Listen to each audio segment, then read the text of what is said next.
Welcome to Pack Talk Podcast, episode 147. Today I'm honored to be sitting down with some representatives today, Lorraine and Nick from Dogtra. And if you guys have been a long-term listener of Pack Talk Podcast or a follower of Canine Revolution Dog Training, you know that's who we've been using since 2016. We've been using Dogtra. We only use Dogtra. So really honored to have Lorraine and Nick on the show today to talk about Dogtra specifically, the remote collar models. We'll get into some Q&A and stuff. But before we do that, can you guys just introduce yourselves really quick? Tell us what you do at Dogtra, and we'll go from there. You want me to go first? Yeah, please. Sure. So my name is Lorraine Alfonso, and I'm the marketing manager here at Dogtra. Nick and I actually started around the same year, but he's been here by months, slightly longer than me. So I've been here for 6 years now. And I've always been in some sort of marketing role within Dogtra.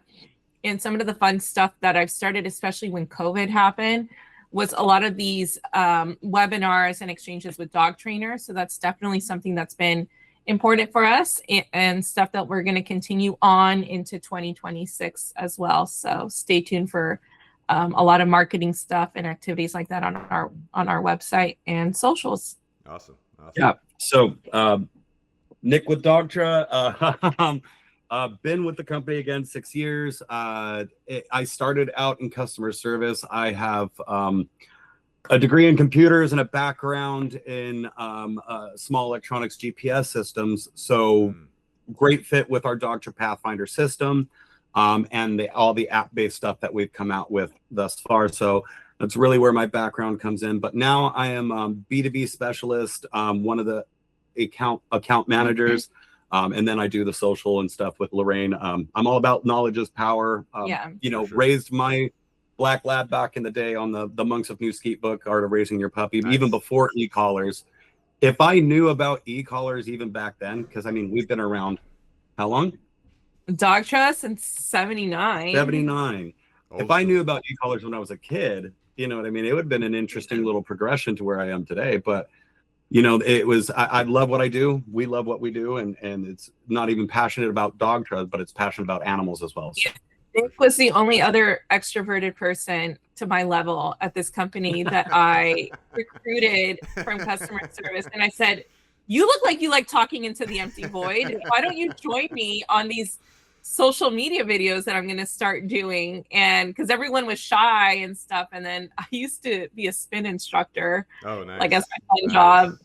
You're biking, and I was yelling the guy at could talk to people, a crowd. you know? I could talk to an audience. But then I got kind of lonely too. So he's like, he became my sidekick, and then we became this thing. I've done a couple electronic expos and shows, so it's like talking to people is not hard. Yeah, right. And so it's been pretty cool. And we do the videos, and if you guys check us out on Instagram and stuff, it's just me and him doing the Instagram lives. Like we just did one. Whenever we launch a new product, we like to do the Instagram lives. Yeah.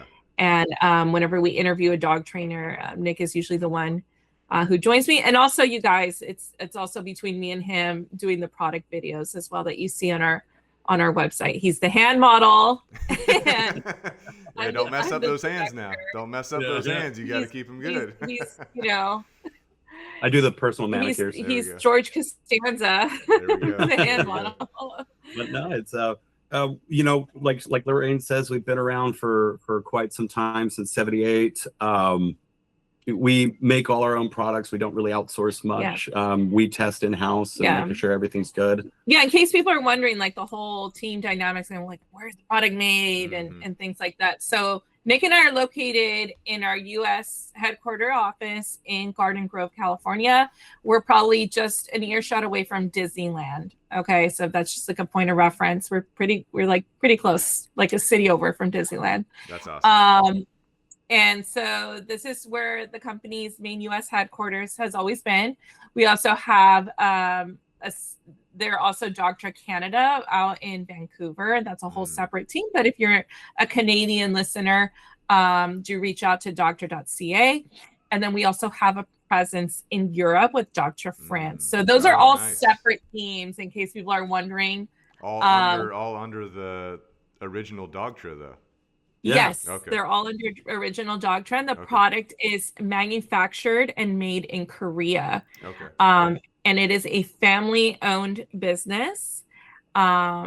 So we're owned by two brothers right now, and the legacy started with their father I was gonna ask. and stuff. I was gonna Yeah, ask if it was like so the family, there was family-owned business, which I like.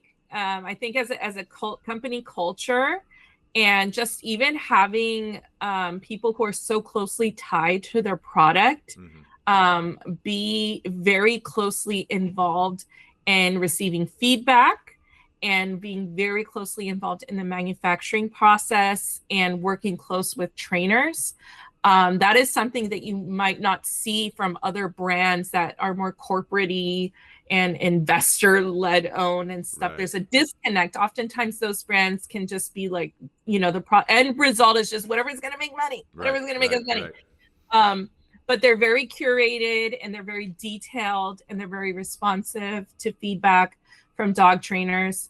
Someone that we also will give a shout out to, Nick and I are not dog trainers, and we were mentioning that earlier to you, but the one person in this company who gets, who is the voice of the dog trainers is our senior doctor consultant, Pete Fisher. And he's been working with them since before Nick and I were probably, we were alive, but we were only in, he's been a doctor since I think over 30 years. Holy smokes.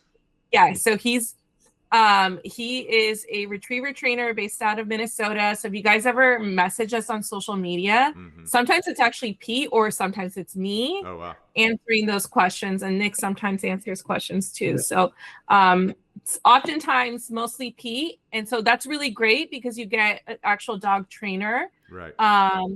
Especially that level of pedigree of a retriever trainer is like another level, right? For sure. So you usually get that person answering. So it's Pete, and that's how me and Nick know so much about our product and so much about dog training, to the point where sometimes when we talk, people are like, "Are you a dog trainer?" I'm like, no, I'm not a dog trainer, but we just know so much because of Pete. So we have Pete in our circle, and then there's another trainer who we also have worked very closely throughout the years. Her name's Robin McFarlane, and she is another dog trainer who's been at our side for a very long time. I forget when she started with us, but it's been a very long time.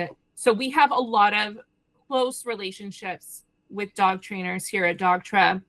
And like I mentioned earlier, the owners keep very close ties with those dog trainers, especially with the development of our products. So just as like a little background, family-owned business, and we really stay close with that. So it's not really like when we're making these products, it's not like we're just seeing dollars and what's gonna sell. Right.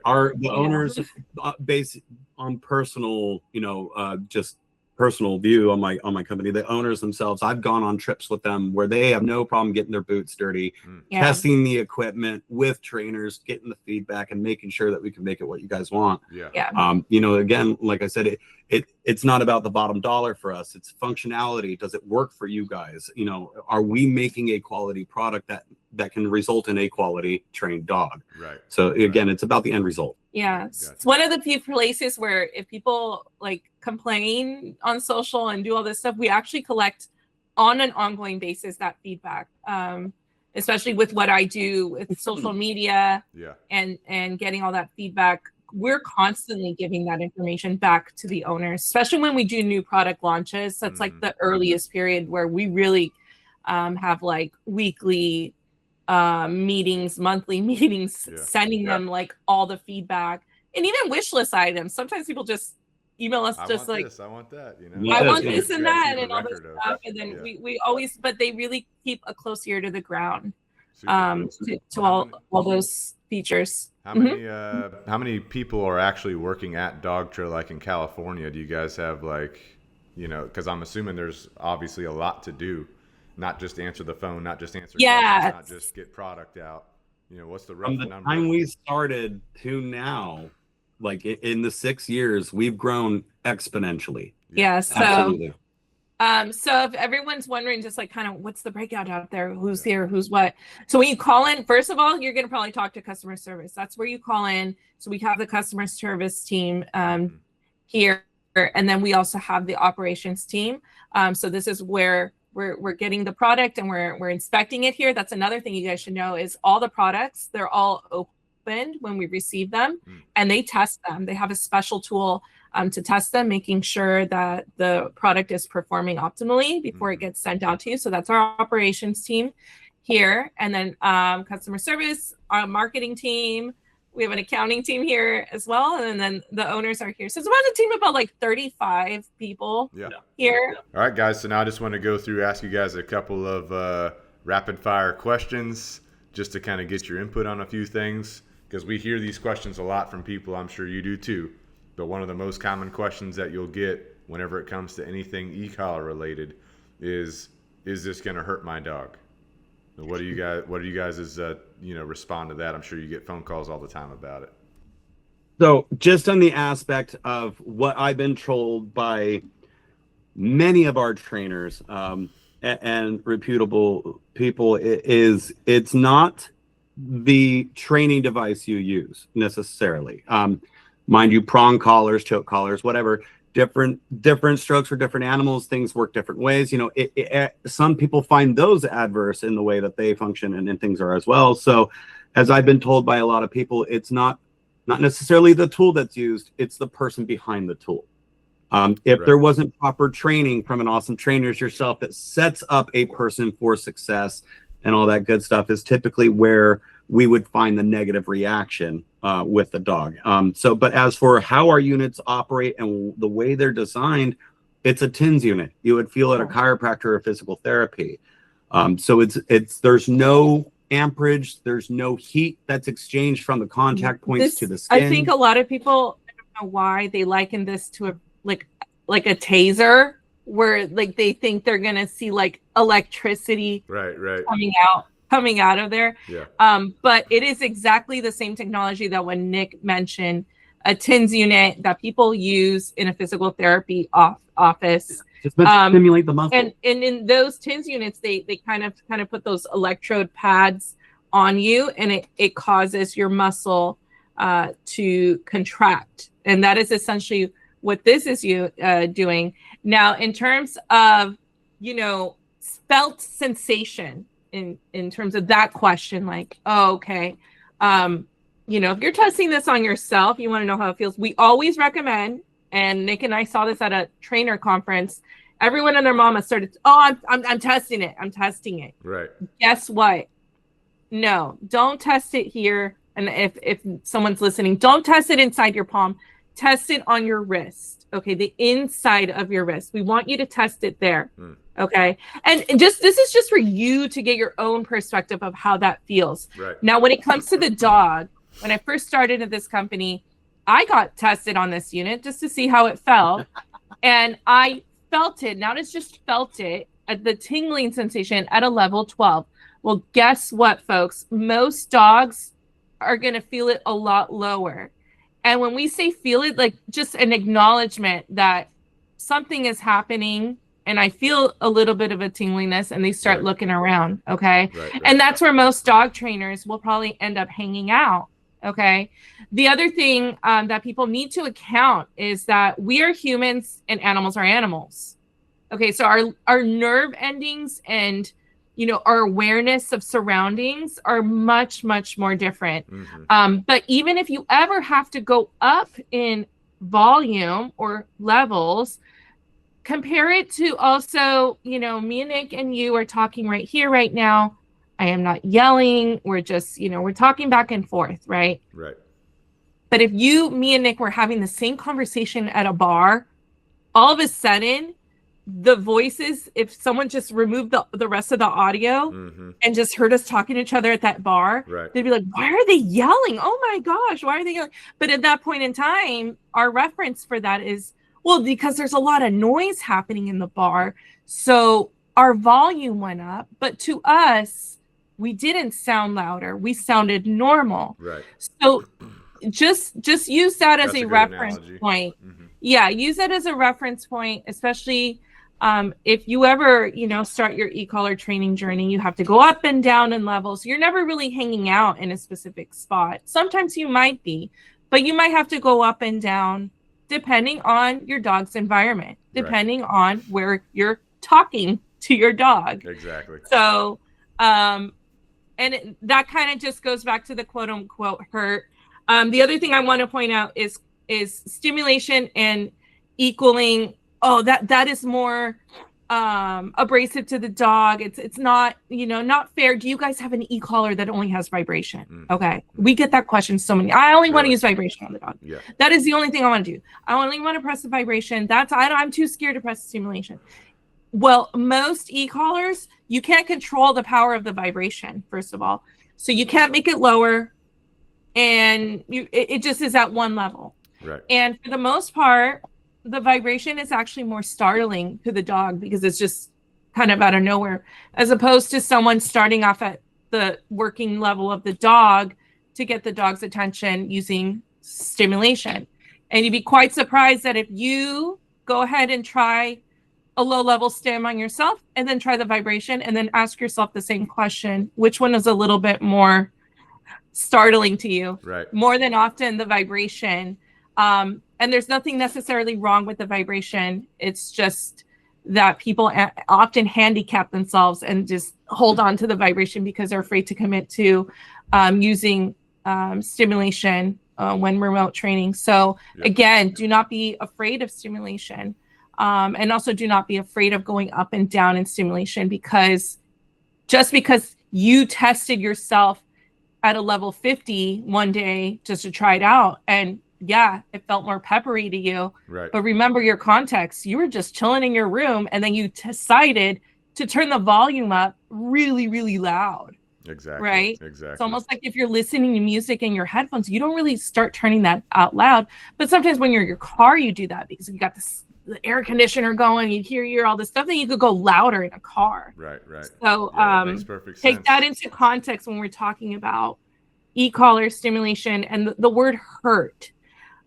So e-collars, that is all very relative, right, to that context. So yeah, I always tell everyone that the technology itself is so fine-tuned at this point over the years and years, and you guys are always, I'm sure you probably have like a research division that's constantly making improvements to the technology as well, but that the collar itself is not going to hurt the dog because of everything you just said.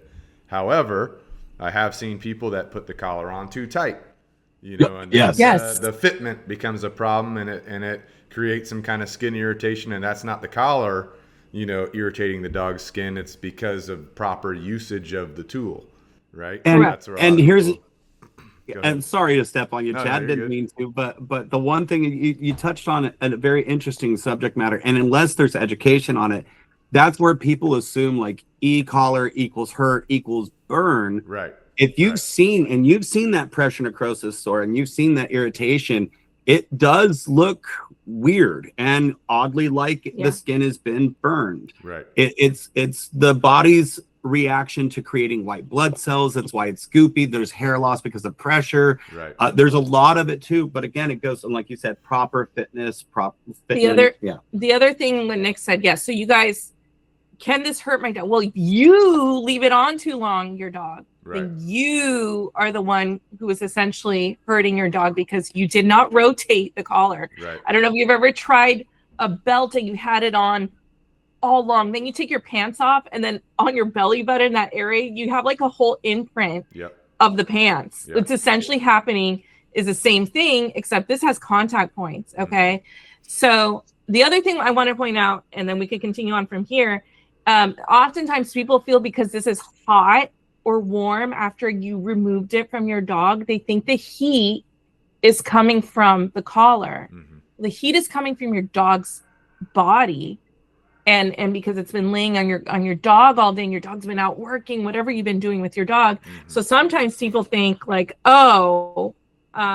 this thing is hot. Like this thing is burning my dog. It's hot. Right. Like, no, this can't burn your dog. It doesn't. It doesn't. No, it does not have the ability to. It has no ability to burn a dog. One thing I really appreciate, you guys came out with this. It's been so many years using Dogtra. I forget what year it came out with, but you guys started coming out with new contact points, right? The ability to swap out the contact points, because every dog has a different coat type, or there's like different fur thicknesses or whatever. So you came out with a variety of contact points that you can swap out on your collar to make it more suitable to the different dogs, right? And get that exact fitment. That way there's zero fitment issues as much as possible without the owner, or the user having a little bit of a problem getting the proper fitment. So that's a great feature that I like about Dogtra. And I've seen, with those enhanced contact points that you guys have with the wires, really beneficial for the long-haired dogs like German Shepherds, Huskies, the super thick-haired dogs, or the comfort pads for your short-haired dogs like a Pit Bull or like a Doberman or, German short-haired Pointer, right? It's just a great range of ability to get proper fitment and not create any type of fitment issue, right? But moving on real quick to the next question. Can you use this with a reactive dog? And, real quick, I know this comes down to training, right? A lot of training goes into this, but I'm sure you guys get this question a lot. Can you use this on a reactive dog? What do you guys generally tell people when they throw that question at you? In the end of our instruction manual for all the products, we do advise that if you are dealing, because it's so hard to tell, it's the term stubborn, reactive, aggressive. People throw these words around as a way to describe the dog. It's all relative to the situation. So we cannot make that assessment, and nor can the owner really make that assessment about what's really going on with that dog. We do advise that you need to definitely consult, and this cannot be like a choose your own journey situation to just, I'm going to buy the collar and hope that this works. The dog has a history of very creating dangerous situations for itself and for those around them, both other animals and humans. You need to talk to a dog trainer, and we even recommend go talk to a veterinarian, get the dog assessed, and then make a decision if you want to continue on with e-collar training or not. Right. It's not necessarily that an aggressive dog or reactive, because that's all relative. The trainer has to make the assessment to decide what's really going on here with the dog and what is it going to take to break the dog out of these behaviors. Are we going to be able to train through it, or is something else going on with the dog? And us as a brand cannot make that decision, and probably you as the owner probably need to go to a specialist to just get a second evaluation on it. So we have seen people, on paper, if you see the video, we've seen crazy cases, right? And then some trainers are able to successfully do that. Can you do it on your own? Very challenging. And, we would definitely recommend a professional at that point. Yeah, definitely. In our experience, we train a lot of reactive dogs. We use Dogtra collars, obviously. Before we use the remote collar, we do, foundational training to build up the dog for that layer of training. But with that being said, if someone's driving down the road, and their GPS is telling them what turns to make, if they make a wrong turn at some point on the road, the GPS is going to tell them, hey, you went the wrong way. So to me, at a certain point in the dog's training, progression for a reactive dog, you have to have the ability to tell the dog, hey, you went the wrong way, right? And so proper e-collar training, when done properly with the proper unit, is what helps you be able to communicate to that dog. But you can't jump the gun. You can't skip ahead of training progression steps, right? It's a part of your overall training plan. And when you get to that point in your training plan and you're layering it into your progression, that's when it can be beneficial if done the right way, right? Absolutely. Yeah. I'm sure you guys get this question a lot. I know we do with the training that we do. Like someone's wanting to do some e-collar training and they're on Amazon, right? I'm on Amazon and I found this collar for $30. Why do I need to get the Dogtra that's, $250 when I can get this $30 one that'll do the same thing, right? What do you guys generally tell people when they ask you that?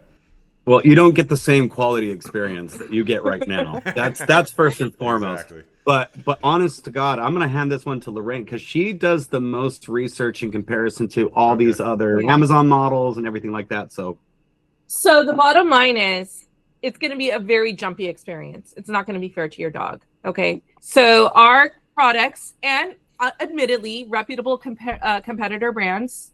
Okay. You guys know who they are. There might be some out there who are on the higher end. We're talking about the higher end products. Okay.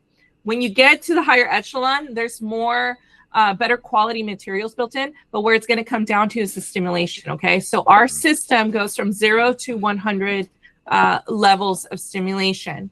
Now, those other systems, when you have the level jumps, and you're like, oh, I couldn't quite get his attention at like level 2, and then you jump into like a level 5, it's like boom, right. It's too much of a jump. Right. Versus ours, you go from a 2 to a 3 to a 4 to a 5. It is so hair-like, the differences between those gradual levels. And that is a more fair experience to your dog. Let's go back to that analogy I used with volume. If I just start talking like this, and you, Lorraine, can you talk a little bit louder? And then I start talking like this, and you're like, whoa, I didn't mean like that much louder. Right. That's a little too much. All right. Right. So that's number one. It's not a good training experience for your dog. It's all jumpy. How are you supposed to gain any trust and training and attention for your dog if that is the way the output is working on your system and it's not consistent? The other part is that these are electronic products. So our products, on average, most users, I did a poll a long time ago. I'll probably do it again. I asked everyone, who has the oldest Dogtra e-collar out there? Man, I got some people showing me pictures from like stuff from the 90s. Like, oh, I still have the original box and I'm still using it from the awesome. 90s. Yeah. So our products are like dinosaurs. Our brand is like a dinosaur because it lasted since 1979. We've been around for a very long time. Right. And so our products are going to last a very long time. In terms of us compared to like competitors, now you go there, we're the only brand that has IPX9K waterproof. Okay. Your phone is probably like IPX6-7 waterproof. So this gets really close to that military grade quality of waterproofing in your system, which is why a lot of people, retriever trainers, people who are doing a lot of water work activities with their dogs, they use our brand because it's heavy duty stuff, you guys. Yeah. Right. You ain't gonna get that. You ain't gonna get that. You pay $30. Okay. Right, You're exactly. not. It's not gonna happen. And our brand was the first that patented like the pulse width modulation, which is that sensation that you guys with the e-collar stem that you guys love and feel. So again, it's at the lower levels where it's like, you know, hey, hey, hey, hey. And then when you start getting into the higher levels, it's more like, hey, hey, hey. But it's the design of the stem and the way that rampant increases. Yeah. That was specifically designed by Dogtra and has been replicated in many other places. And not efficiently either. Right, exactly. And the last part is, I'm just going to put this into your mind. You're thinking about that collar. Most of those companies just come in through the night. Like they're buying their stuff on Alibaba. Do me a favor, take a screenshot of those products, go on Alibaba, see if you can find it, because that's what's happening. They're just like mass-produced random electronics that other brands are buying and reselling on Amazon. So I gave you a little glimpse on how that works. So what that usually means is these are not official brands. Like you're not going to be able to get on the phone and call a customer service department because there really isn't for them. They come on Amazon, they leave Amazon. They come on Amazon, they leave Amazon. So there's a lot of little shadiness going on back there. So you're not really working with an actual brand that has a support system, that has an operations team, that has a repair department, and all of that to fully support your product to make sure that you can use it, you know, whether it's the lifetime of this dog and then the next dog. Some people just have the same collar that they use throughout all the lifetimes of their dogs, which really speaks to how long our products last. For sure. And I will say, like, the waterproof capability is incredible because I'm in the Southeast. You guys are obviously on the West Coast, but I deal with a lot of pet owners. They want their dogs to play in the water, have fun in the water. Well, what's in the water in the Southeast? Alligators. You know, and we've all seen those horrifying videos on social media of the dog swimming out and there's an alligator right there swimming toward the dog. I know we've done a couple React videos on it in some of our YouTube videos. And it's like, dude, if you're in that situation, like if there's a ball out there, your dog's swimming to the ball, or they see a fish, but they don't even know there's an alligator right there. It's your responsibility as the owner to communicate to your dog to come back to you no matter what, right? So that Dogtra is helping me do that because it's waterproof. I can let my dog swim and I can ensure their safety by keeping a lookout around them. Obviously, this is assuming I've done proper training. My dog is properly trained to the collar and how to respond to it and everything. But that is a game changer, right? Because if your collar doesn't work in the water, that's a safety issue, obviously, you know. So big deal right there.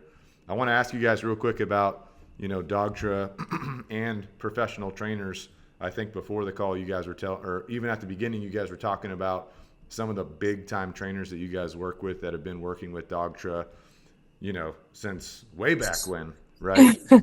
But what is you guys' official position on like professional trainer involvement? Are you guys recommending anyone that buys a collar, hey, find a trainer close to you to, work with for your collar, use the manual for instructions, but get a trainer to help you out? What are you guys, trying to get people to do as far as getting involved with a professional trainer in that regard?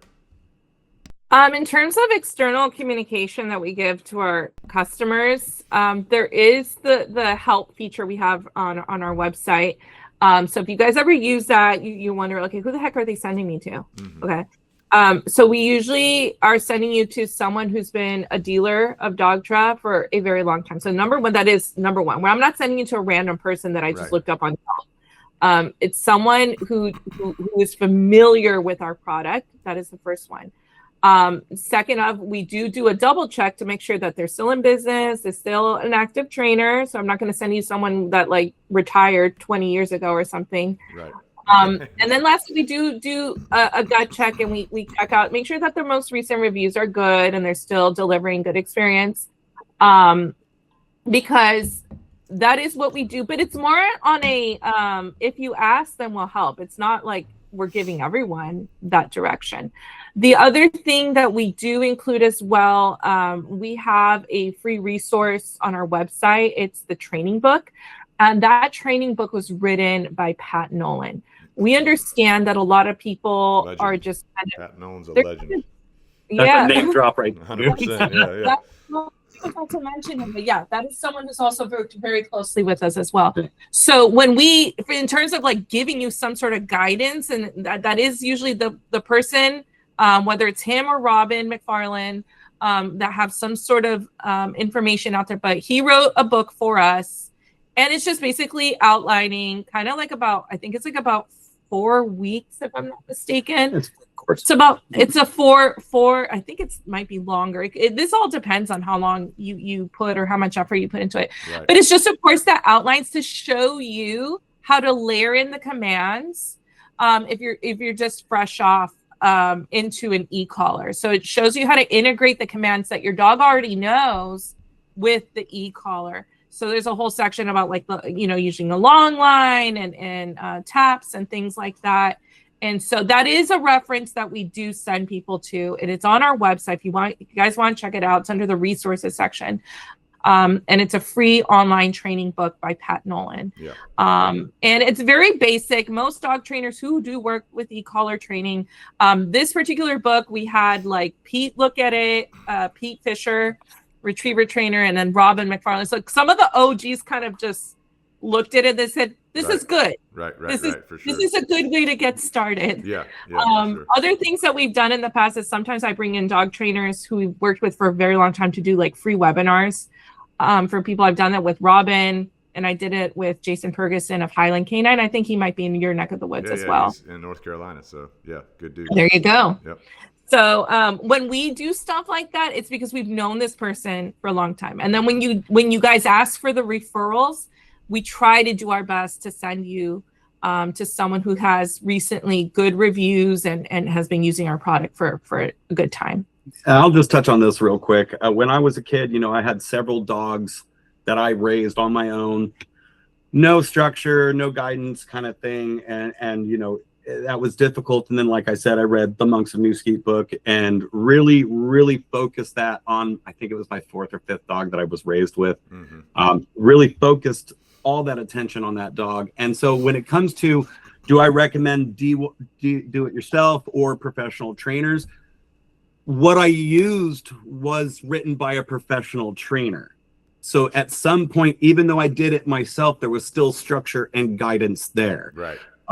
So whether you do it yourself or whatnot, knowledge is power, where I always come from in my standpoint, how I always approach everything. And so whether it be doing it yourself or with a professional trainer, at least have some sort of structure guideline or basis to start. Like Lorraine said, the basic obedience training guide that's available on our website, we give it for free. We don't charge for that because we want the best basis of obedience before you implement the collar and how to work on certain things. And so, granted, is it very cut and dry? It is cut and dry. Absolutely. But I would say it's better. A good place to start. It's better than you guys just strapping the collar on your dog and pressing buttons and not knowing what the heck you're doing. Yeah. It at least gives you some point of reference about the tool and how it works, and gives you a little bit of structure on getting started.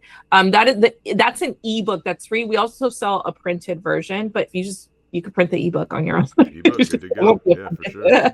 And then, of course, learning a lot from you yourself, Chad. I mean, you and I have worked together a lot, and everything I know about when I'm speaking, because again, I've morphed a little bit from the customer service side to more the sales side of this, but learning a lot from the way that you teach and the way you do things, it has taught me and informed my decisions on when I tell people as well. So just wanted to give you a little hats off, sir. Thank you. Appreciate it, man. Well, like you guys, we try to provide as much education as possible. On our YouTube channel, one of our biggest videos is our e-collar for beginners. And the first thing in that video tells you, before you do this, before you do this, get a little frog in my throat here. We can cut that out. I just took in a cough drop too. I want to hear you try before we do this.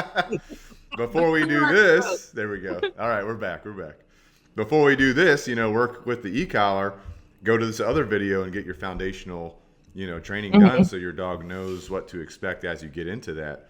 But, like your ebook, that video helps people visualize what to do, as we go through the e-collar training process with the dog, which is super important. And today we live in the world of information, right? You can listen to a podcast, you can watch a YouTube video, you can go download an ebook. There's so much information out there that a lot of people can DIY things, but before you take that step, you do need to have, like you said, Nick, your training plan in your head, right? You're not just going to jump into it like Lorraine said and start doing this and doing that. You need to have a game plan first, a strategy, and then you can start going and working on that strategy step by step. And you might need to talk to a trainer because something confuses you or it didn't look like the video looked, but at least you have that game plan in your head, that overall strategy of where you want to be going, the direction you want to be moving, right? Question about some collar specific stuff. How long should someone expect their battery to last on their Dogtra, and how do they know when to replace that? Because obviously we don't want our battery dying on us in the middle of a field work, right? So how do we know when to look at that, right? So the factory answer, if you were to turn it on and leave it on, you would get anywhere from 36 to 48 hours of continuous uninterrupted operation. Now that time would differ very greatly on temperature. So, but anyways, continuous runtime, leaving them on, they'll last for 2 to 3 days. Okay. Regular usage, they should be able to operate an entire day without any problem, and even a second day if you really needed it. However, the way the batteries and technology has changed, they're lithium polymer batteries, so LiPo. They're rapid charge batteries, kind of very similar to like the effect of your cell phone, how they tell you now, don't let it run down to zero anymore. Don't let your electronics, they're not NiCad, they're not nickel metal hydrate batteries. There's no memory on these. Matter of factly, just like with your e-car or with your scooters, with your e-bikes or anything like that, they tell you, charge it after use. Maintain the charge after use. So I tell everybody's like, well, at that point, you really got to think about if the unit's still flashing green, it should take under 30 minutes to charge. If it's flashing yellow, an hour. If it's flashing red, 2 hours. They're 2-hour rapid charge batteries. But that's 2 hours from zero. So people are like, well, I don't want to wait all night for it to complete the charge. Okay, that's fine. Put a Christmas tree timer or something on the surge protector. But the other advice I'd give is don't leave these on the charger overnight. Yeah.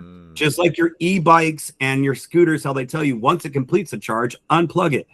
I know you have used a drone, Chad, and the same thing with your drone batteries.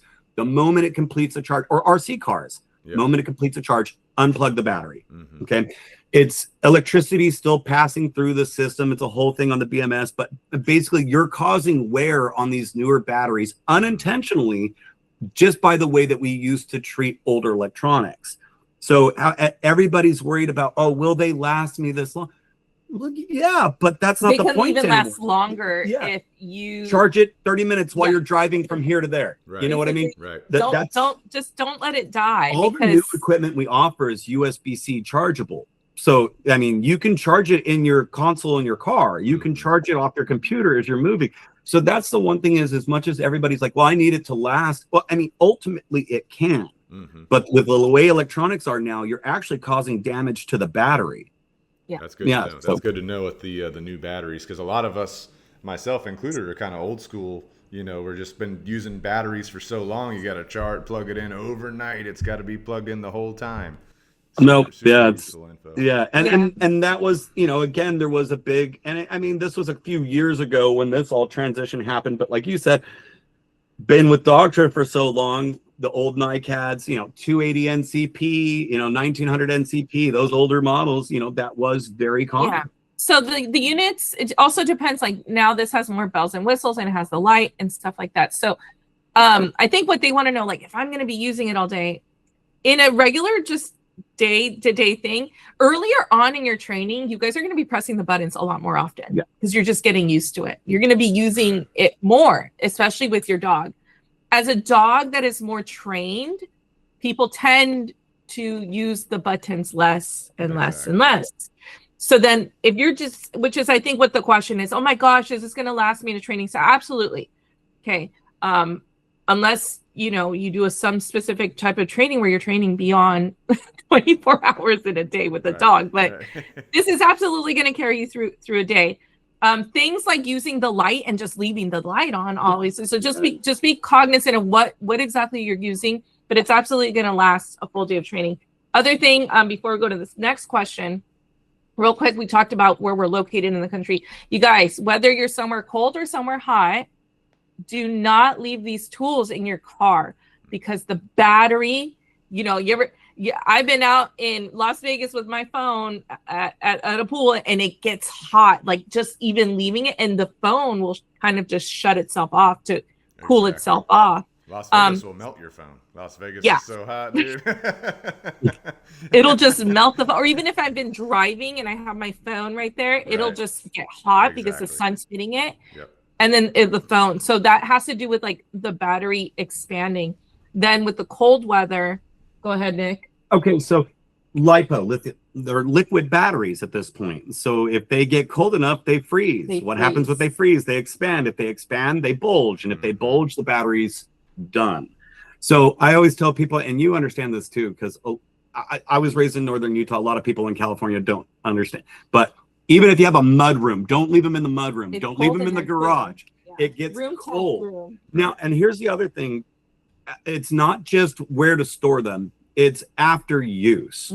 Okay. So like we said, if we're out with our dog, it's 100-something degrees outside, or on the adverse of that, if we're out with our dog and it's, 16 degrees outside, right. When we get back in, and again, this is to get the longevity out of the system and the battery. When we get back in, let the unit sit for about 20, 30 minutes to let the battery get back to room temperature before applying a charge. We don't want to apply the battery charge to that battery in that critical state when it's like super heated or super cold. Right. It just won't transfer energy properly. So just let it kind of I balance know we out. just nerded out on batteries, you guys. I know you wanted the sexy stuff, like how do I train my dog? That's the biggest one we get is about that. But we're an electronic company, so we end up nerding out about that. I think that's a big deal, because you might have someone that's kind of old school, right? They have they've been using these batteries back in the day. Now they get like a new unit, and it's not, maybe they feel like the battery's not lasting like it should be because they don't know this information about how to properly care for it, or that kind of thing. So I think it's really important to talk about, And real quick, before we move on, I know we talked about, so there's battery life and like, okay, is it going to get me through a full day? But then also, you guys, be aware that these things, you can replace the batteries, and a battery will have a shelf life. It's not that the thing is broken. Right. So oftentimes And that probably, normal wear and tear. You just like your car, you would replace your car battery about every 2 to 3 years, Yeah. depending on if it's having a hard time cranking over. But like Nick said, just have that reference. Like, don't think like, oh my God, it's a horrible product, I have to replace the battery. Like, it's just like a car. You Right. have to replace the battery eventually. Right. But in order to make sure that time for you doesn't get sooner, then follow all the tips that we just gave you. Yeah. Don't leave it in your car. Yeah, average is average. If you actually perform and give everything a little extra attention on those batteries, you push it 3, 4, 5 years before you need battery replacement.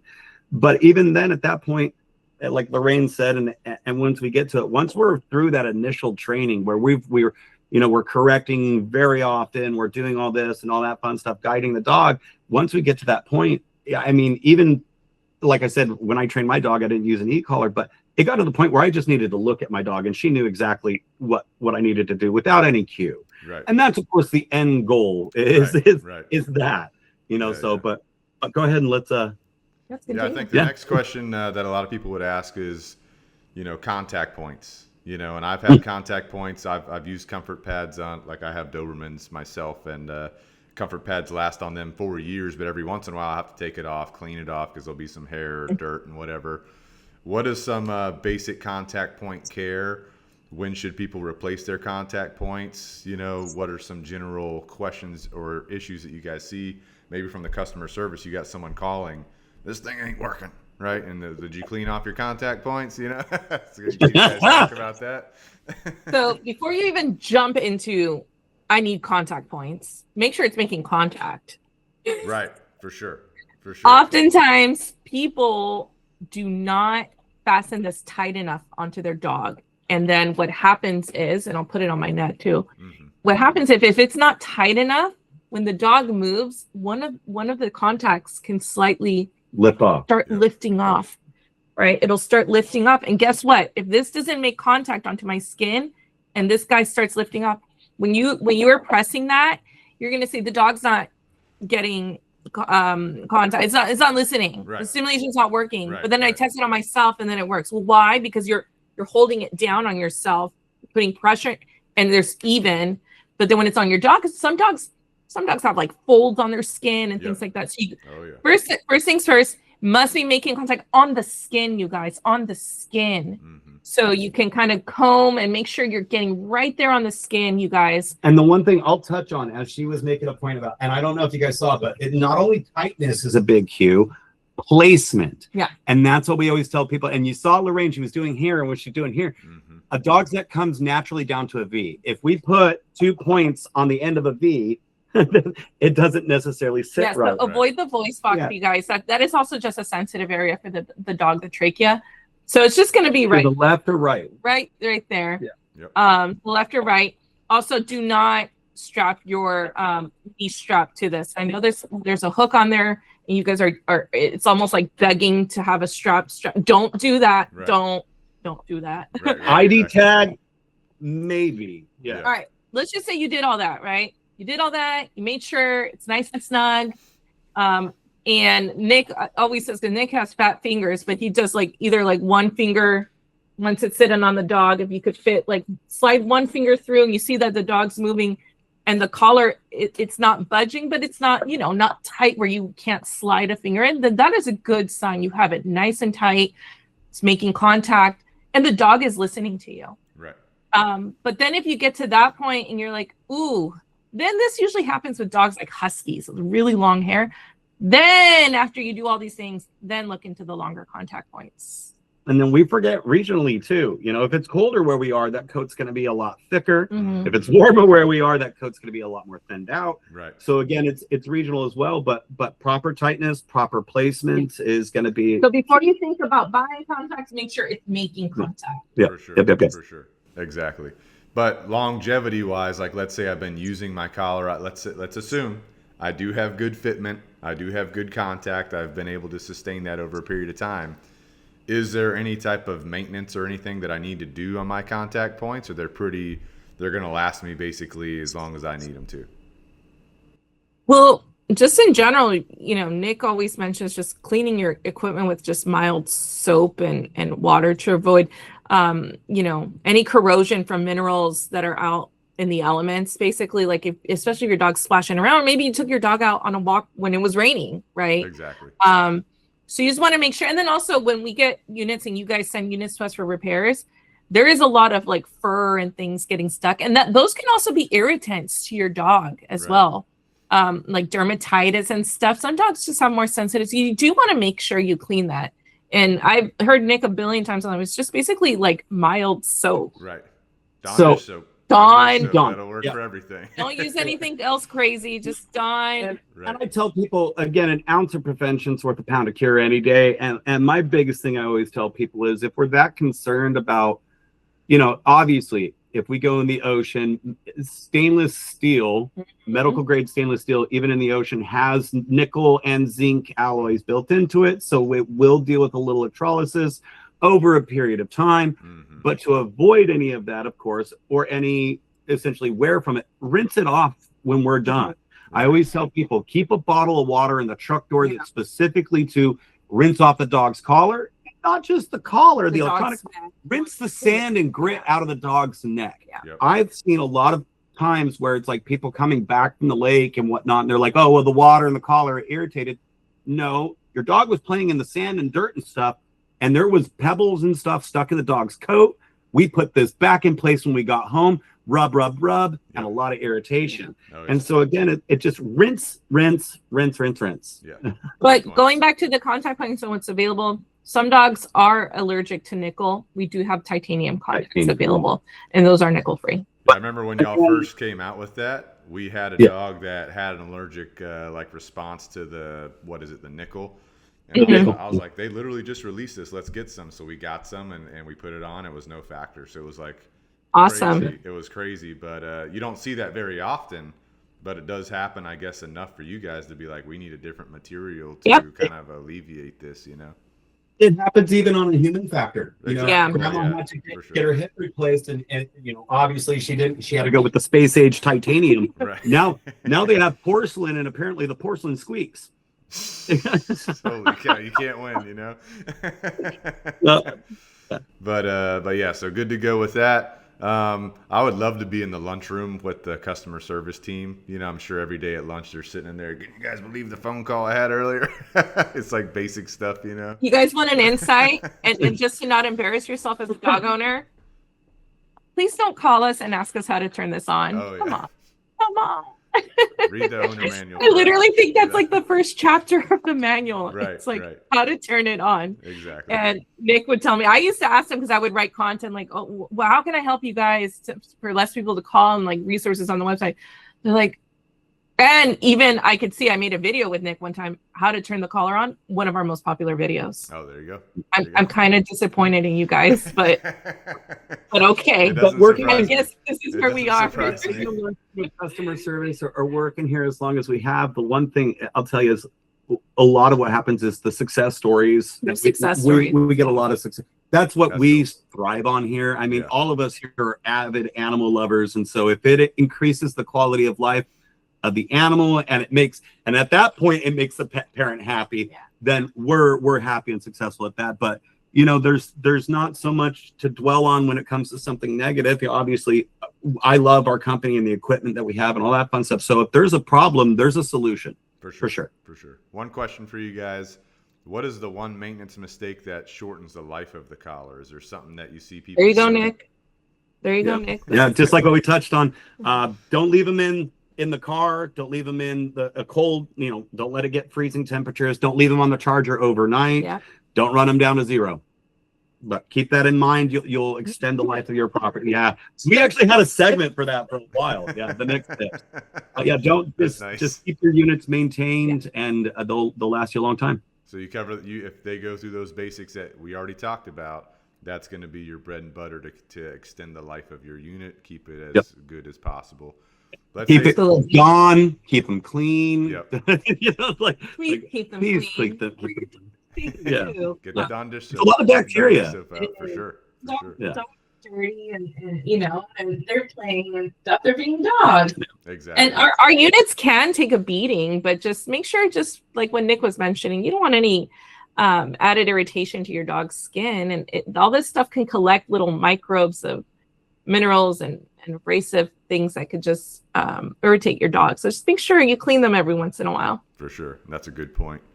Moving on, I just wanted to see if you guys had any quick stories from all the people you work with and talk to, competition and working dog applications. Obviously, Dogtra is heavily involved in this. There's a ton of dog sports out there, right? There's a ton of, working dog applications as well, whether it's a military working dog, police dog. Do you guys have any cool stories of, people that you're working with that are maybe in these realms, if they have a story about the collar or how they used it in their specific application?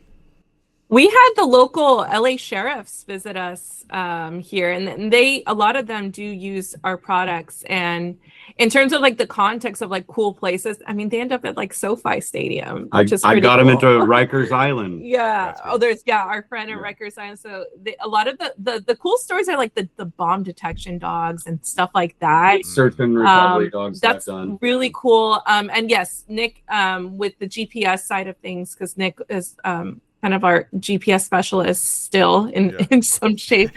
But the search and rescues work very closely with Nick. So when a lot of like natural disasters have happened and things like that, they'll always reach out to Nick and just give us a story. And when they've used our GPS collars for any sort of search and rescue stuff. But I am fascinated, especially when we saw them in action, the dogs that do like the scent detection work. I think that is so cool. One of the coolest things that I've seen. And then also because they're working these large stadiums that we're all familiar with. So I think in terms of context, that things that people see on their everyday, I think, and they use our tools to train their dogs. So they'll use like we have ball launchers. Those remote ball launchers pay off big for those dogs. Yeah, because the dog won't see it coming, right? And you can exactly. Super. So cool. yeah. And so go ahead. I'm sorry, Chad. I'm like, go ahead.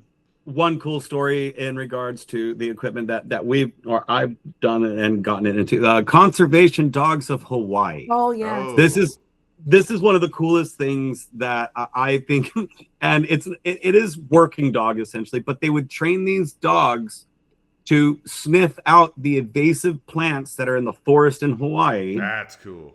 They would send them out with the Pathfinder on. Yeah. Mark the plant, and the next day send someone out to dig it up and remove it out. Holy smokes. Yeah, it was cool stuff. Yeah. So they're not with the dog. They're sending the dog out. They're tracking it on Pathfinder. Yep. Yeah. The dog indicates on a plant. They can mark that on the map. Yeah. Right? And the dog can go on to the next one. That's freaking cool. That's awesome. That's awesome. Yeah, it was cool stuff, man. Plus Hawaii is awesome. I don't know if you guys have been out to Hawaii, but I have been. Yeah. I've been to Big Island and I've been to Oahu. Nice. I love Hawaii. Sounds like Nick needs to go on a trip out to Hawaii for work. We gotta send Nick out you there. Send him out there for work relations. Work or for work. Exactly. That's awesome. I know, like, some of the SWAT team guys I've spoken with, they're using that vibrate function. What they do is they've trained the dog to do a specific behavior when they get that vibrate cue, right? So they send the dog out, away from the team, maybe to, search an area prior to the team moving to that area. And then they can vibrate, and that tells the dog to lay down, or it tells the dog to turn around and come back, right? So they use that vibrate as a way to signal to the dog to do some other kind of behavior. So super useful in those applications as well. But I always love hearing those stories. I'm sure you guys do too, about how people are working with their dogs and doing all kinds of interesting things. What about someone that has multiple dogs? I know you guys in the past, you've had the 2-dog remote, the 3-dog remote, the 4-dog remote, the old edges. And I know with the X's, it's going to be up to 3 dogs, right? So you guys, you talked a little bit about multi-dog usage. So real quick, before we even get into that. All right. So remember, you guys, remember, the range is in the transmitter. The power is in the receiver. Okay. So stay with us. I have a 280X here. The range of this 280X is a half-mile range. Now, naturally, the set comes with a 280X receiver, which is a low to medium output. Right. Still gets the 100 levels, but low to medium. Now, let's just say this is for my smaller dog. My bigger dog needs something more robust. Now I have a 1900X right here. I can pair her to this. Here's the math question of the day. What is the output if I pair a 1900X to a 280X transmitter? It's going to be a 1900, right? Yeah, bingo. Because it's with the collar, right? Yeah. Yep. And to add a second collar is as simple as. Bless you. Oh my God. I tried to do the same thing you did, Chad. Just keep repeating. It happens. To add the second collar, we simply just click it to number 2. And then on here, we're going to put it into the pairing mode, which is we're going to press and hold the power button. The moment that we get the rapid blink on the receiver, we're going to go ahead and press and hold the center button and boost on the top and hold until, and you'll see it says code right there. Mm-hmm. 1 Mississippi, 2 Mississippi, 3. And now we'll go ahead and we are locked in. This is going to be the second collar now. This will be collar 2 or collar 1. Yep. So we have both these collars paired to the remote simply by just moving a switch. We're able to go from dog 1, dog 2, dog 3. And like Lorraine was saying, the best thing is now we're able to accommodate, 2 different sizes of dogs on one remote system. And in a lot of the families, the one dog is bigger. A male is bigger than a female at some point, or the other way around, whichever way, what breed you want to look at. But, typically we do have 2 different sizes dogs. And then we even have, and you get this too, Chad, some people are so fixated on that number that's on the screen versus, we're looking at the dog. So this is where the 200 IQ comes out that we came out with. It has a simple, only 2 dog expandable. It's not 3 dog expandable. Thumb-based dial, no screen, but it's a very simplistic version of expanding to a 2 dog family. And again, 3 dog family. And then, of course, we still sell the Edge as well, which is that 4 dog unit that you were talking about. So no matter the device you guys get, remember, just even if you bring something into, now I have the 1900X here. If I bring this collar to here, well, I've extended its range because the 1900X has longer range, but I didn't increase the power because the power stayed within the collar. So just remember that when you guys are mixing and matching things, the collar's power is going to remain. So a 1900X isn't going to get weaker because you paired it to a 200 IQ. Gotcha. Okay. Gotcha. But the range will be shortened because the range of this collar is a half-mile range. That's super interesting. Super useful to know, too, because you got people that get the little Shih Tzu, right? They got it on the old IQs, for example, and then they got the Great Dane now, and they want to have one remote with 2 dogs, but obviously they need 2 receivers for each of those dogs. Yeah. So, useful that you can. Yeah, the beauty of our products is that you can mix and match. You can mix and match them for the most part. Everything is pairable. You can even bring an old collar to this one. Like you said, you use the 280C. Here's a new receiver. A new transmitter. You bring that one here. And you could totally pair it to this. But the only thing is, obviously, this has tone and light. Yeah. And it'll work with the stimulation buttons only. Yeah. But our that's the cool thing about our products. A lot of mixing and matching that could happen. For sure. Can you guys talk real quick about the GPS collars? I do talk to this a lot with my hunting dog people or people that live on a large property and they want their dog to kind of wander the property, but they also need to call them back or know where they're at. The Pathfinder's freaking awesome. Can you talk to us about your GPS capabilities and everything that someone should think about when they're looking at that? Absolutely. So the GPS, our Pathfinder 2 is a GPS track and training system. So it does both live tracking. You do get the ability to be able to train the dog through the app itself. You can do Apple Watch control for correction as well. And then also we had just come out with, and it was available for pre-order, but the compass now. Oh. So you can now get live compass tracking from a handheld and provide correction from the handheld without having to pull the app out. Oh, wow. So yeah, big step forward. Yeah. So that's available for pre-order on Dogtra.com. But that's the big thing that makes it. And like you said, there is the availability for geofencing, which is a digital fence that provides you, the user, a notification without correction. There is e-fence capability, which will auto-correct the dog and customizable boundaries. And then there's the mobile fence as well, which is essentially a digital perimeter that follows us. So, and I tell people it's kind of interesting because there's been a lot more traction with the Pathfinder 2. And how you said it started with hunting, but outdoorsing people as well, or people who are a bit, out there. I have a couple people on the East Coast that hike the Appalachian and actually use this equipment all the time. Yeah. They maintain the charge off a solar battery pack. There's a lot that they do because they're out there at 2-3 weeks at a time doing this whole trip. Right. So that's freaking I was cool. looking for a sample to show you, so I got up, but I don't have one in here right now. But peace of mind, it's interesting because with our equipment, there's no subscription fee, no mapping software, No signal needed. no signal needed. And that's the one thing that's a common myth that was with our unit compared to others is that you have, because it's on a cell phone, you have to have a cell plan. Right. No, if you have a phone that's tucked in a drawer, as long as it receives updates, can connect to some sort of Wi-Fi or signal to download the app and make sure your devices are current. Once you've downloaded the app and your maps, you can head off the grid. That's how that works. Yeah. It's GPS. We don't have it here, but it comes with a connector, and because it comes with a connector, that's working with GPS, which is why it doesn't need a cell signal to work. And once you've downloaded the maps, there's still live tracking that's happening because it's communicating with the caller. Yeah. And at that point, your phone is just serving as a screen for you to see where the dog is. So that's why you don't need the signal once you've downloaded the maps. But it's definitely big game changer. One of our most popular products here, and we just came out with a handheld, like Nick mentioned, and that's a big one that everyone's been asking for because they wanted a screen. Right. Which I think where they is, can see the compass tracking on there.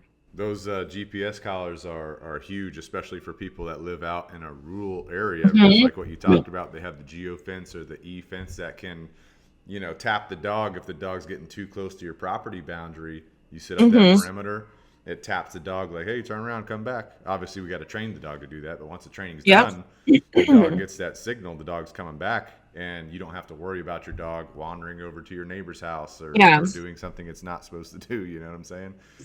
So regional, because here in California, again, and like you said, a lot of people don't know, there's that out there on the East Coast, even when I was from Utah, there's no separation of property lines. Right. There's no fence. You're right up on somebody. You may see a little trail, but that's it. But there ain't nothing to stop your dog. Right. That's for sure. Exactly.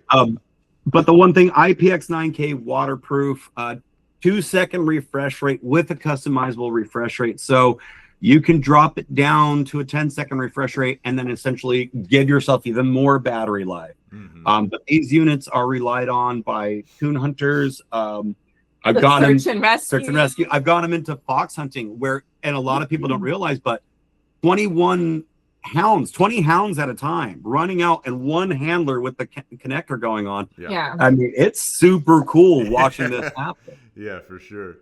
Yeah, hunter to be, if you just want to go out hiking with your dog, this is a great tool to just take with you because it's an e-collar and a GPS collar all in one. Well, so you don't. Let me tell you guys about a project I was working on last year. I had to put a pause on it, but I was working on goats that because I don't know how familiar you guys are with goats, but they love eating shrubbery, right? And so in the Southeast, we have a lot of shrubbery, right? And so one of the things I was looking at was some properties where they had a steep bank where you couldn't get like a tractor or anything down to clear that shrubbery. It's like, okay, we could put some goats down there, but you got a couple options. They have the electric netting fencing that you can stretch out and put around the boundary, which is a pain to put up. It's a pain to take down.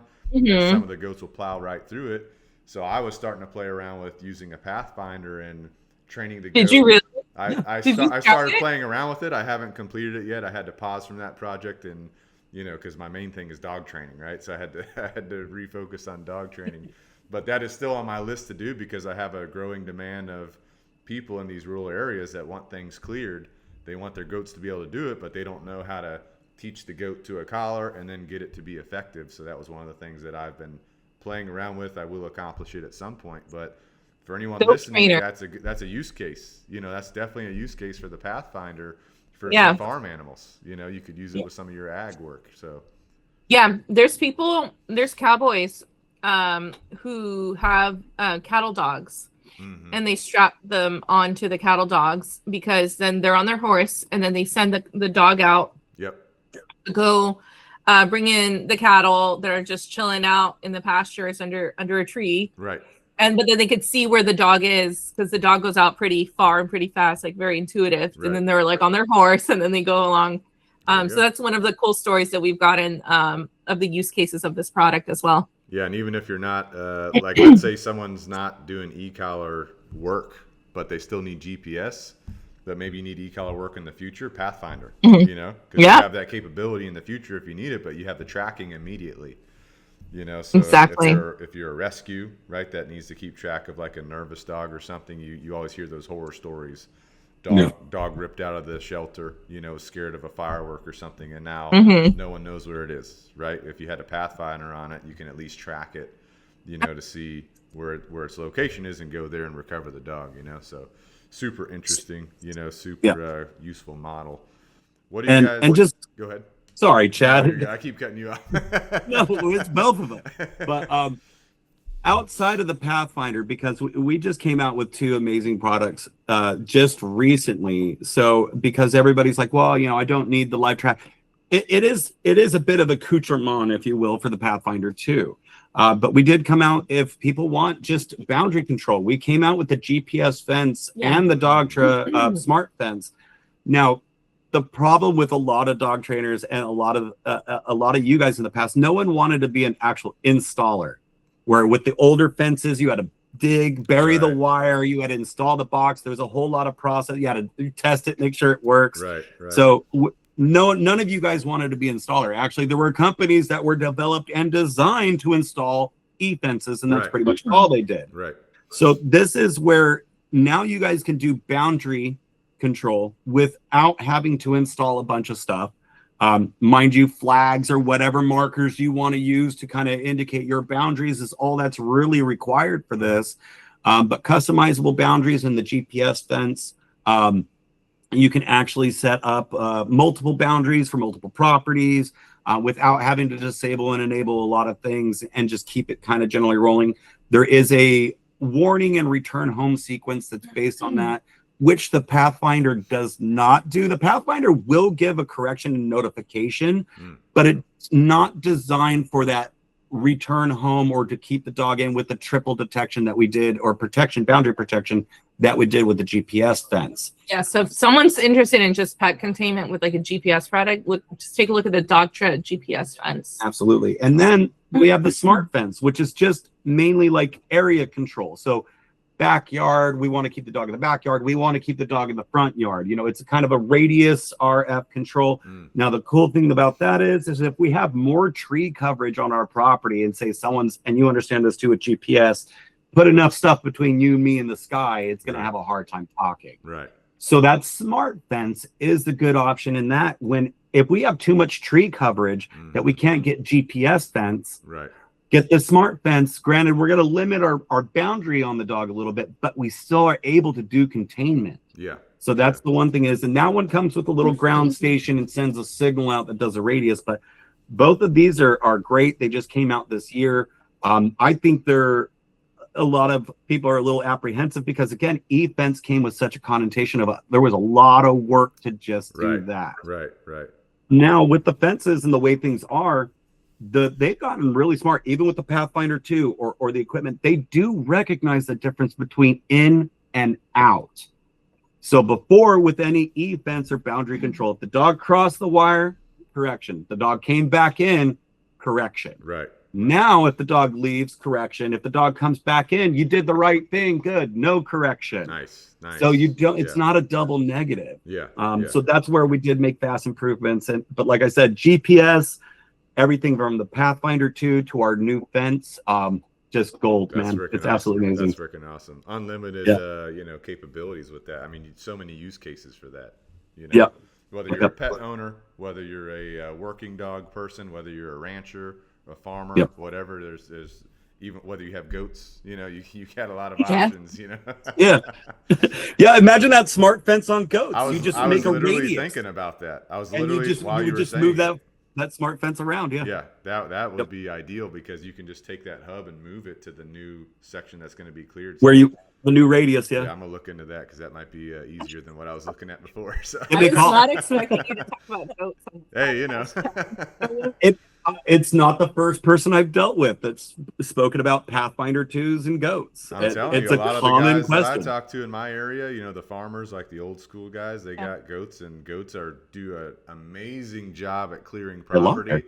Interesting. And, you know, in the southeast, things grow like crazy, so it's like you got to manage it somehow. You know, and goats Interesting. Goats are the go-to for that for sure.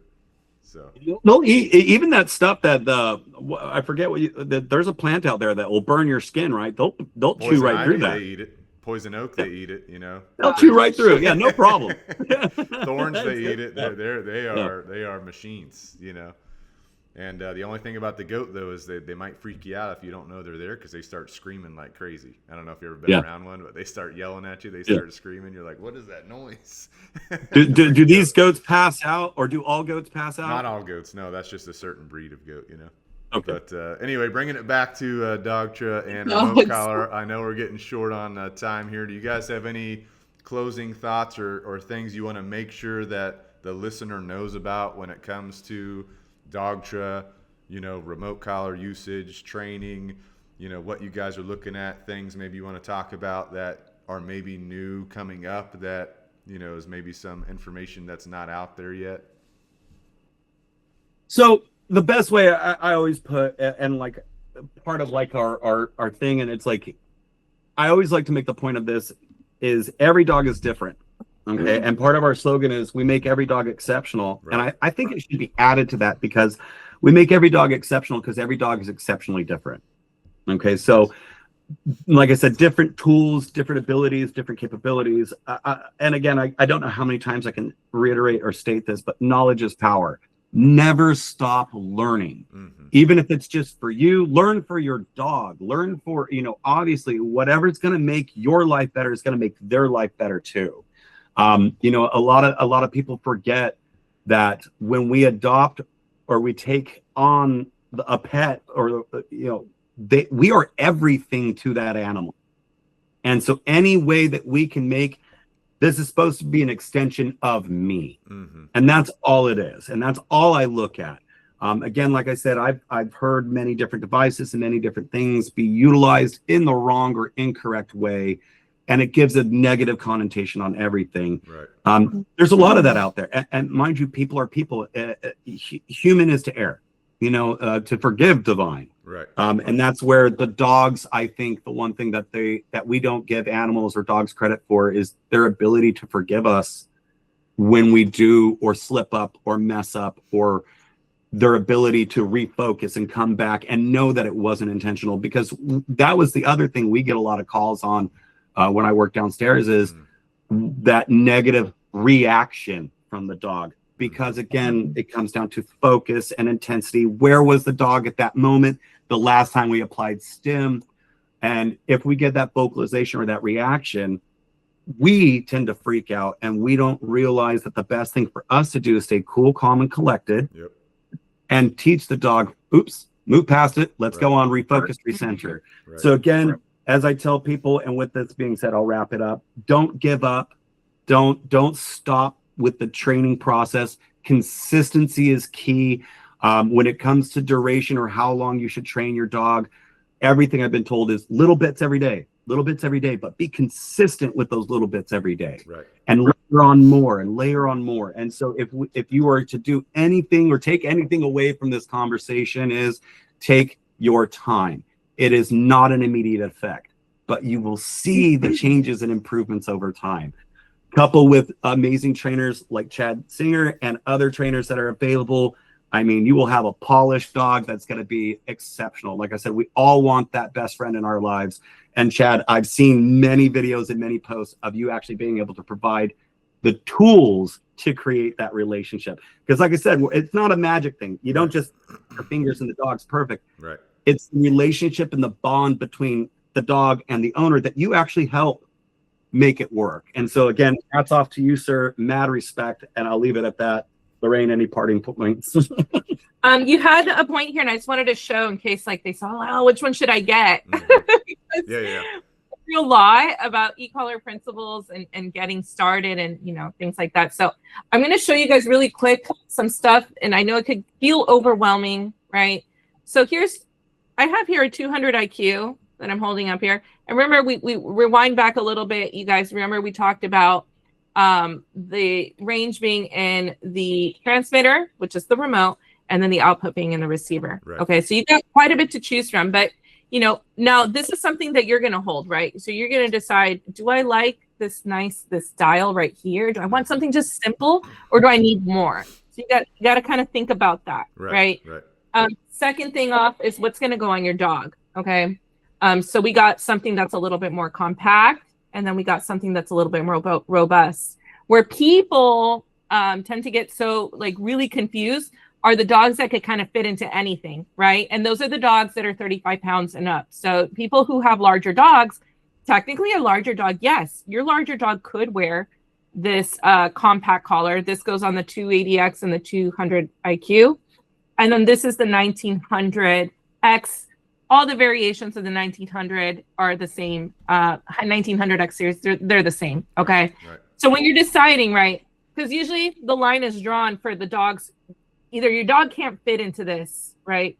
Because then you're going over here. And that's totally okay. Don't feel bad about bringing a large dog into this system, especially if your dog is newer to e-collar training and doesn't necessarily require a larger, robust system, because I've seen so many trainers get a lot of results with our small, compact systems. I've seen a lot of trainers get a lot of results with our very analog, simplistic systems.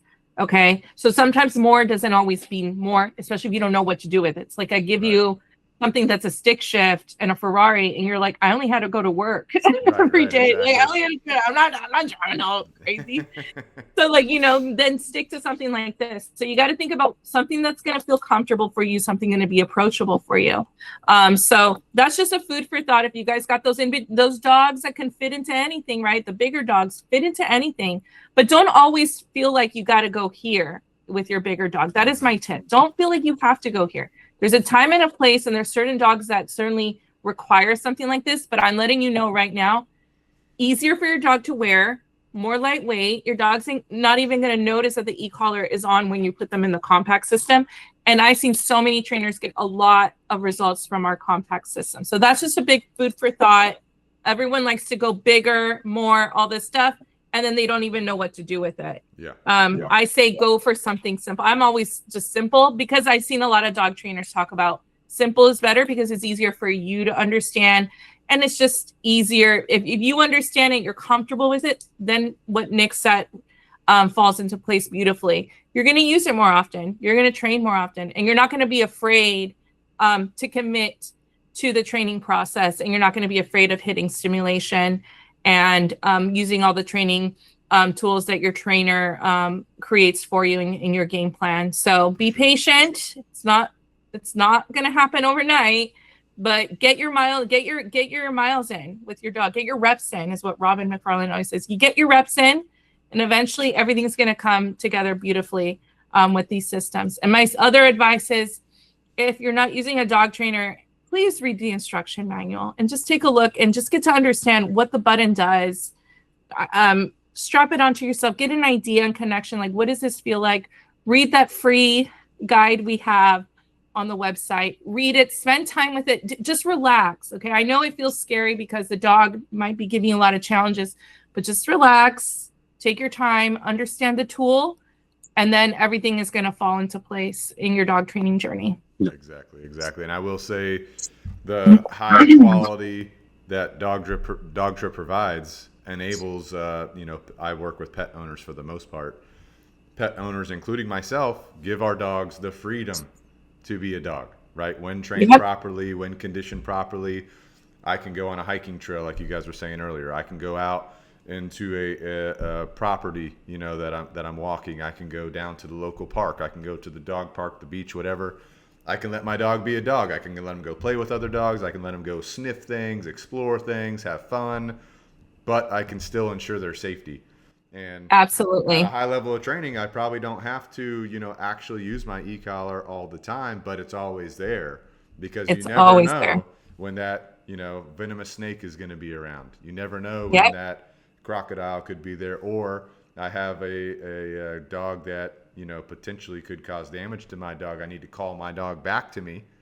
And Yep. like if we use that bar analogy, if I'm in the bar, there's a lot of noise, a lot of activity. I may not hear my buddy across the bar telling me, "Hey, you need to come back over here close to me," right? Yeah. So being able to communicate like, "Hey, you need to come back to me," to ensure their safety while giving them the freedom. I mean, it's been a game changer for me personally, a game changer Absolutely. for everybody I work with, and it's just an amazing tool. But you have to do your training right. So. Yep. But yeah, I just want to thank you guys for Thank sitting down with you. me and going through this for a little bit. I know we ran over a little bit on time, so thank you for your time. Thanks for answering their questions, and looking forward to getting some feedback on this, and then hopefully seeing at least Nick down here for Seawee here shortly. And Yeah. 'cause Seawee, Right for the on. listener, Seawee's a big southeastern wildlife expedition where it's packed, but they got a lot of cool things that go on. Dogtra's come down in the past. They're coming down again this year in 2026. So if you guys are at Seawee, check it out. Stop by the booth. Say hey to Nick and the team over there. And thank you guys. Yeah, if you show up, maybe we'll sign some autographs. There we go. There we go, man. That'd be good. That'd be good. Shout out to Chad. DM us if you guys have any questions on social media. Like I said, we got the dog trainer, the retriever trainer answering a lot of questions. So you're in good hands there. 100%. So awesome. Take care, everyone. All right. Thank you guys. Well, you guys, thank y'all for the time, and sorry about all the technical difficulties. Oh my God. Yeah, That's not even you. your fault. Chad, if you want, I don't know, in post-production, I forgot if did Daniel give you your code for your I followers? never got an email back, but I will do a little closeout myself here in just a second. I'll mention the promo code in there, and we'll put it on all of our descriptions and everything moving Did he forward. give you the name of the code? I never got an email back from him. I'm assuming thought I it's saw Canine him. Revolution. I can check real quick. At least Hold on. at least on the email chain that we were on. If that's what you asked for, then that's the code then that will do for you. Okay. So you want it to be Canine Revolution 5? No, just Canine Revolution. All caps. Oh. All caps, no spaces. Canine. It's not It's case sensitive. That's okay. Or it doesn't matter if it's case sensitive, but spelled not. out like Canine, Canine Canine Revolution. Revolution. That's it. Yep. If that can be Okay, the code. then that's your code. Then you could totally Okay. say that right now. All right. For valued for 5% off units that are valued over $200. Okay. Sounds good. And up. And that also includes actually $199 and up because they will get 5% off if they want. Okay. They're interested in Nice. that 200 IQ as well. Awesome. Alrighty. That All little right. tidbit right there if you wanted to add that in post production. All right. Sounds good. Well, appreciate it, guys. Take Thank care. you so much Thank you for so your much time. for your patience. Yeah, we'll talk to you guys later. Thank you so much. Y'all Have have a a good good weekend. Christmas. Good Christmas. Happy New Year. Yeah, you too, buddy. All right. Talk to y'all later. Bye. Bye. And with that was an amazing episode with Lorraine and Nick from Dogtra. Definitely thank them for their time. We had a little bit of technical difficulty at first, so if you were watching, you may have seen some little bit of clip adjustment there, but we got it sorted out. But like I said, I've been using Dogtra since 2016 when I started dog training. They're a game changer in the dog training world. I wouldn't use any other collar. But as with anything remote collar related, you have to make sure that your training is done properly and that you're properly doing your foundational work before you get into any e-collar training, period. We fix a ton of dogs that the owner, gets an e-collar, starts using it on their dog, and then realizes that they don't know what they're doing. There's some potential associations that we need to fix or correct, and we can do that through training. It's easy, not easy, but we can definitely rehabilitate that so the dog can have the freedom to be a dog with a Dogtra collar long term. So with that being said, if you guys go to Dogtra.com, you can use the discount code Canine Revolution, and that will give you 5% off of a collar that's $200 or more. So check that out for sure. If you guys want to learn our system for e-collar training, you can hop over to our YouTube channel and go to our e-collar for beginners guide. It's about a 20 or 30 minute video, and it takes you through all the steps that we do for e-collar training in particular. Now with that being said, if you guys want to work with us, our team, Canine Revolution Dog Training, all the links are going to be in the description below. We can do a board and train program with you. We can do private lessons with you. We can do a virtual lesson. So if you are located away from us, we are in South Carolina, but if you're located somewhere else and you want to try and DIY this, then you can go and do one of our virtual lessons or a series of them, and we can help you achieve your goals that way. And we've done e-collar training with a ton of people via virtual lessons and private lessons in addition to our board and train programs with a lot of success. So you can definitely do it, but sometimes you just need some coaching to help you get to where you want to be. All right. So check out Canine Revolution dog training at the link below. Check out all of our social medias. Also, Canine Revolution apparel. If you're wanting to get a Canine Revolution logo shirt, if you'd like to get a dog related shirt, a good to go shirt, a hoodie, a mug, chicken or guinea shirts. We don't have goat shirts yet. We might be getting those since we talked about goats today. But you can check that out on Amazon. Go to the link below. Type in on Amazon Canine Revolution apparel. You'll start seeing all of that stuff. Also, I did write a book. It's called The Ultimate Leash Training Manual. That's on Amazon as well. So you can go to Amazon, type in The Ultimate Leash Training Manual. Look for the author being Chad Singer and Canine Revolution Dog Training to grab a copy of our book. You can get the paperback, the hardcover, the ebook version. I'm working on the Audible version right now, the audio books. That should be out here in the next couple of months. But definitely check that out. Appreciating all the feedback from that so far. A lot of people are enjoying it, taking value from it. So definitely check out that book on Amazon. We also have the I Love Dogs coloring book on Amazon, a canine coloring adventure from Canine Revolution Dog Training. So you can go to Amazon, get all of that in your cart at one time, check out. Now you're really good to go. Now with that being said, if you want to feed your dog the optimal diet, we know the optimal diet is going to be a raw diet. So go to wefeedraw.com. Use the discount code Canine Revolution 50, the number 50. That's going to give you 50% off, 50% off your first box. It is a subscription plan. So when you get that first box, if your dog likes it, you can keep doing it. If your dog doesn't like it, which they won't, then you can easily turn off that subscription. Now, with that being said, raw is more expensive. So if you're on a budget or you're not able to feed your dog 100% raw from a budgetary standpoint, at least do a raw topper because of the nutritional value that raw provides. It's a game changer. In addition to We Feed Raw, another way you can enhance your dog's food and their nutrition is with Canine Super Supplements. So you can go to caninesupersupplements.com. They're under new ownership, and we have an affiliate code with them. It's Canine Revolution. That gets you 10% off of your order. But definitely check out their multivitamin formula. That's going to enhance your dog's immunity and digestion. They also have a weight gainer formula. If you have a dog that has a high metabolism, needs to gain some weight, you can put on healthy weight on them, right? They also have a puppy formula and a joint support formula. I recommend all of them, but definitely just go to the website, check that out. You guys won't be disappointed by adding that to your dog's food.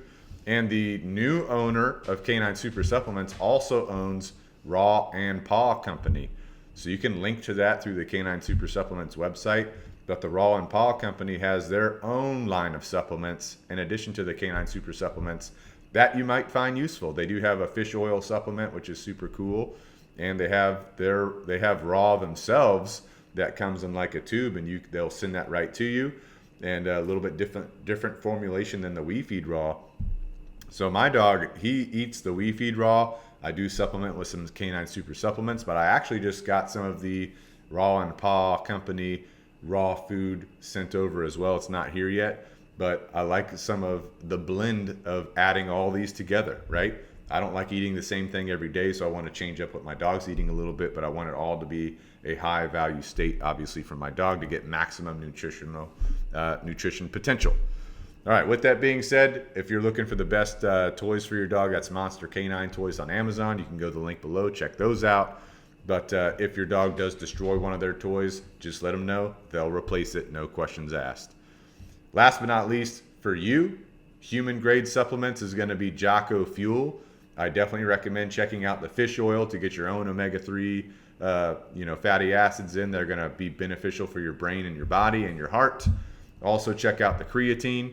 Also check out the milk protein, because you need that protein to make sure that your body's as optimal as possible with muscle gain, fat loss, sustaining everything that you're doing.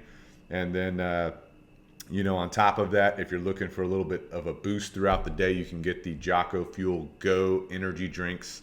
That's a clean energy drink, and you'll find benefit from that as well. The discount code for Jocko Fuel is Canine Revolution. That gets you 10% off.